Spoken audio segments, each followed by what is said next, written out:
Los historiadores postulan que antes de que el hombre descubriera el don de la civilización, existió una época de caos en la que los clanes y las tribus nómadas habitaban las tierras salvajes de Imoren. Las únicas civilizaciones auténticas que se sabe que existieron fueron las del pueblo rúlico y la ionense. El pueblo rúlico ya había dado sus primeros pasos como sociedad milenios antes de que los humanos comenzaran a prosperar. Sin embargo, los constantes enfrentamientos entre los clanes enanos han reprimido el progreso de su civilización. 2500 años de que los humanos se asentaran en las tierras que ahora conforman el protectorado de Menoth y la marca de la piedra sangrienta, los enanos de Rul libraron una grandiosa y cruenta guerra. Los enanos llaman a estos tiempos oscuros y feroces la disputa interminable, y los historiadores estiman que tuvo lugar alrededor del 8500 antes de la rebelión. La disputa interminable finalizó bruscamente alrededor del 8200 antes de la rebelión, cuando varios clanes capitularon y se desplazaron hacia el norte. Sus líderes comprendieron que prolongar el conflicto habría sumido al pueblo rúlico en una barbarie total, por lo que 13 de los clanes abandonaron a los demás a su suerte y se asentaron en lo que ahora se conoce como Gord. La bien defendida región que rodeaba a los enanos gozaba de tierras, agua y fauna abundantes, por lo que esta parte del pueblo rúlico prosperó en su relativo aislamiento. La fundación de la Asamblea Rúlica precede a la civilización humana en unos 1000 años. Esta es la mejor aproximación que han podido realizar los historiadores, basándose en lo que queda de los registros de la Asamblea. Las tablillas más antiguas son unos viejos artefactos religiosos. Los enanos afirman que data de alrededor del 7500 antes de la rebelión. Los historiadores humanos dan por hecho de que los enanos fundaron la asamblea para regular las disputas que surgían entre los clanes de la región. Muchos historiadores enanos, la mayoría sacerdotes, afirman que los mismos grandes padres les entregaron las tablillas de la asamblea y contenían instrucciones y leyes que les permitían coexistir sin temor a recaer en un estado bárbaro de guerras continuas. Más antiguos que la asamblea son los registros rúlicos del imperio de Líos. En el lejano oeste, más allá de la extensión que más tarde se convertiría en la marca de la piedra sangrienta. Tanto los historiadores rulianos como los humanos coinciden en que Líos floreció en el lejano 10.000 antes de la rebelión, y los elfos de este imperio habían alcanzado una civilización que contaba con matemáticas, tejidos, mampostería y metales como el bronce, el cobre y el hierro encantado. Los elfos de Líos tenían una concepción instrumental de la magia en su sociedad y la utilizaban para realizar tareas casi imposibles. La fundación de Líos se debió supuestamente a una unificación de tribus élficas que se reunieron con un propósito: la veneración. Era una antigua civilización gobernada por próstilos, que se comunicaban directamente con sus deidades. Bajo la tutela de los próstilos, los elfos desarrollaron una compleja sociedad con especial hincapié en la armonía con las fuerzas de la naturaleza, la comunión con los dioses y la búsqueda de la perfección marcial y arcana. En algún momento, Líos desapareció, dejando tras de sí una población dividida y asediada, que luchaba por sobrevivir en territorio hostil. Aunque solo se tiene detalles dispersos sobre esta época, la caída de Líos coincide con los acontecimientos cataclísmicos que sacudieron a la humanidad.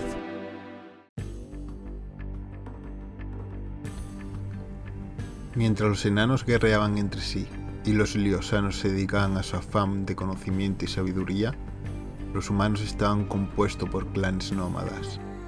Las amenazas de la época eran considerables. Las inclemencias del tiempo, los mortíferos monstruos y los pillajes de otras tribus humanas obligaban a menudo a distintos grupos a establecer alianzas. La competencia con las demás razas también supone una amenaza, y resulta interesante que Bogrin, Gobos, Troloides y Ogrum lograran sobrevivir a la colonización humana de Imoren Occidental. Muchos historiadores postulan que la humanidad civilizada no proviene de Imoren Occidental, sino del sur, o tal vez del este. Los sacerdotes menitas sostienen que la primera civilización humana apareció en lo que ahora se conoce como la antigua Ictier, cuyas ruinas preceden a la historia humana. Para los menitas, esta ciudad es el venerado origen del canon de la verdadera ley. su primera y más sagrada escritura, pues fue en Icthier donde se descubrió el texto sagrado grabado sobre los muros. El canon describe la adoración de Menoth, así como las leyes básicas de la sociedad humana. Aunque los historiadores consideran que Icthier es una red de misterios, están de acuerdo en que la humanidad comenzó a colonizar el territorio circundante en grandes cantidades alrededor del 6500 antes de la rebelión. Curiosamente, este dato coincide con los primeros archivos humanos sobre la veneración de Menoth y la aparición del sacerdote conocido como Cinoth. La leyenda cuenta que Cinoth podría transformar las cenizas en grano y la sal en néctar. Su fe en Menoth era indudablemente poderosa, mas el mayor de sus dones parece haber sido la introducción de la agricultura y la ley. Pero no se limitó a la agricultura básica, pues hay indicios de acequias y acueductos complejos tan antiguos como la colonización de Icthier. Cinoth fue un verdadero maravilla de la época. Era un ingeniero, erudito, filósofo y sanador que elevó a la humanidad de un desordenado conjunto de tribus beligerantes a una gran civilización.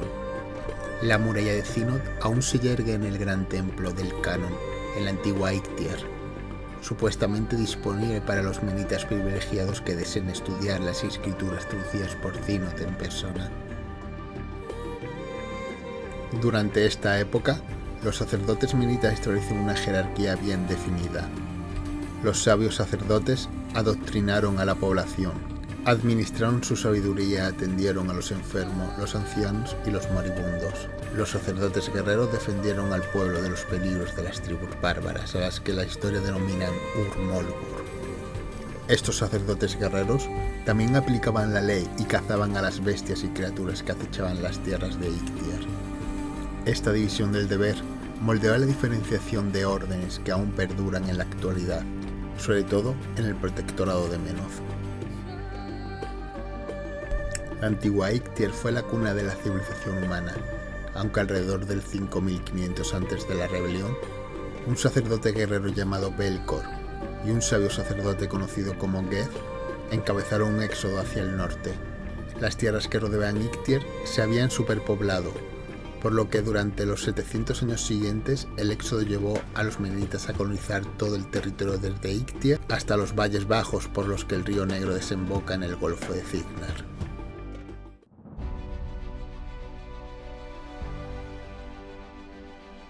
A lo largo del surgimiento de la civilización humana, hubo otras razas que se enfrentaron, crecieron y aprendieron. Entre las tribus Ogrun, los clanes troloides y trasgos y los humanos bárbaros y chamánicos de la época, los conflictos estaban a la orden del día. Muchas tribus humanas descubrieron una fuerza destructiva que no tenía límites, el Gur devorador. Mediante sacrificios, rituales y duras pruebas, los chamanes bárbaros aprendieron cómo suplicar y controlar tal poder. Y los ritos sacrificiales de estas tribus implicaban canibalismo, mutilaciones y toda suerte de depravaciones. Con el tiempo, las tribus adquirieron una nueva forma, algunas de ellas dirigidas por chamanes conocedores de la senda del Gur. Empezaron a esclavizar a los Ogrun, troloides y gobos. Estas tribus se fundieron en una compleja sociedad tribal, encabezada a veces por humanos, otras por goblin o troloides, y finalmente se convirtieron en los Molgur. Los Molgur no se parecían en nada que se hubiera o haya visto desde entonces. Molgur es una antigua palabra cuyo significado se ha perdido, pero muchos afirman que es sinónimo de Ogrun, pues estos aún hablan una variante del dialecto original. Sin embargo, en el pasado los Molgur fueron tal vez la visión más aterradora que podían contemplar un sacerdote guerrero de Icthier. Imagina un millar de fieros guerreros llenos de tatuaje y pintados con la sangre de los esclavos capturados y los enemigos caídos, frenéticos a más no poder tras haberse dado un festín con los corazones de sus adversarios. Se consideraban mitad hombre y mitad bestia, lo cual coincide con la evidencia histórica de que los Tharn también se contaba entre ellos. Lado a lado, Ogrun, troloides, humanos y Tharn cargaba contra los lanceros espaderos humanos de antaño, como una ola de oscuridad contra la brillante luz de la civilización. De improviso, alrededor del 4000 antes de la rebelión, unas tormentas y un inmenso y brillante resplandor iluminaron la noche en las tierras que rodeaban Icthier. Según todos los relatos, el cielo nocturno se iluminó como si fuera de día, con todo tipo de colores funestos. Las mismas tierras se abrieron y se tragaron pueblos y asentamientos completos, mientras una lluvia de fuego que duró 60 días y 60 noches arrasó las verdes llanuras de la marca de la piedra sangrienta. La configuración del terreno fue alterada y al final de la noche, las tierras al noroeste de la marca se volvieron increíblemente inhóspitas. Los lagos se secaron, el ganado quedó estéril y las tormentas que asolaron las llanuras obligaron a criaturas peligrosas y agresivas a adentrarse en terreno humano. La caída del cielo abrasador, como lo llamó el sabio sacerdote Angrud, dispersó a los menitas de las llanuras del nordeste y empujó a los moradores de las tierras meridionales hacia la región cercana de las modernas Caspia y Sur. La orgullosa ciudad de la antigua Ictier, la primera ciudad de los hombres, fue abandonada, y así quedaría durante varios milenios.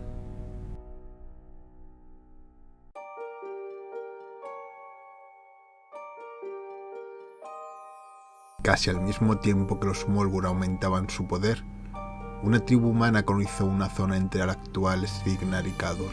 Antes de convertirse en una región pantanosa de enmarañados bosques, era conocida como el Valle de Mord.